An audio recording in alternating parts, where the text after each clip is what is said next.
Previously అయితే job కోసం definitely Hyderabad, Bengaluru, Chennai, Tamil Nadu ఇలా డిఫరెంట్ లొకేషన్స్ కి వెళ్ళాల్సి వస్తుంది.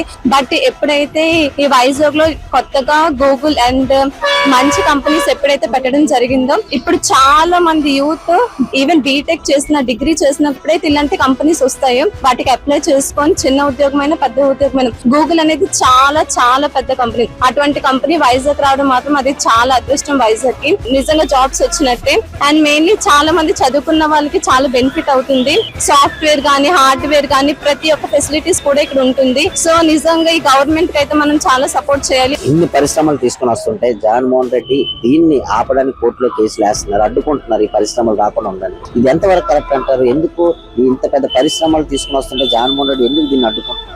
దీన్ని అడ్డుకోవడం అయితే చాలా పెద్ద మిస్టేక్ గానే మనం ఒక మంచి పని చేస్తేనే ఒకళ్ళకి సహాయపడుతుందని అనుకుంటాం. అటువంటి ఇంత పెద్ద కంపెనీ వల్ల ఎంత మంది చదువుకున్న వాళ్ళకి ఉద్యోగాలు వచ్చినప్పుడు దాన్ని ఆపడం అనేది అసలు కరెక్ట్ కాదని నేను అనుకుంటాను. ఐటీ కంపెనీలు కానీ ఏమైనా వచ్చాయా? నాకు తెలిసినంత వరకు లేదు. నారా లోకేష్ గారు ఉన్నారు, ఐటీ మినిస్టర్ గారు, అతని పనితీరు ఎట్లా ఉందంటారు? ఇప్పుడైతే చాలా ఉద్యోగాలు పడ్డాయి. అండ్ అలాగే రీసెంట్ గా వర్క్ ఫ్రమ్ హోమ్ అనేది కూడా ఇస్తున్నారు.